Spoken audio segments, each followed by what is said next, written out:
রাজধানীর প্রাণকেন্দ্র শাহবাগে নজরে পড়েছে এক অদ্ভুত চিত্র।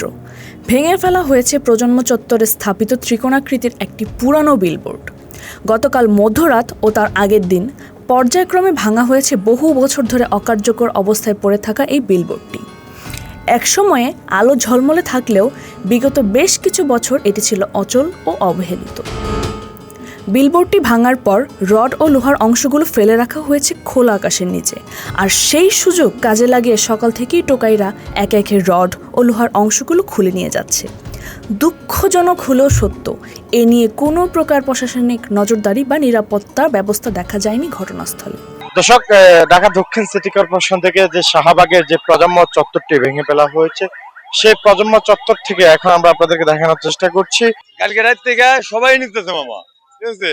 তাই আমি মনে করেন ওখানে খেপলে আইছি, খেপলে দিয়ে সবাই নিতেছে, তাই বলে মামা আমি আমরা ভাঙিলে যারা ভাঙার যে দায়িত্ব আমরা ভাঙছে। আপনাদেরকে কি নিতে বলছে এগুলো? যারা বলছে আমাদেরকে আমরা তো আর নিবো না, তার কি আর কি এরাও লইছে আমরাও লইছি। স্যার আমাদের দেশে তো মনে করেন বড় বড় যারা দুর্নীতি, যারা চুরি মারপারি যারা করতেছে, আমরা তো আর এটা না, আমরা জনগণ দেন কত হাজার হাজার পুলিশ প্রশাসন হাজার হাজার যারা আছে সবাই তো দেখতেছে, আমরা কিন্তু এটা চুরি না, চুরি করে আমরা যদি যাও তাহলে আমরা।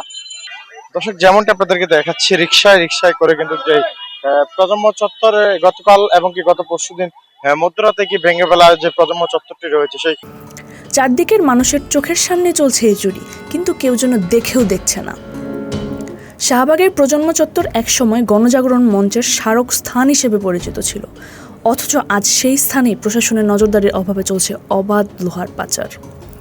এ বিষয়ে এখনও কোনো সরকারি বক্তব্য পাওয়া যায়নি। এই অবস্থা দ্রুত সমাধানে প্রশাসনের দৃষ্টি আকর্ষণ করছে সাধারণ মানুষ ও সচেতন নাগরিকেরা।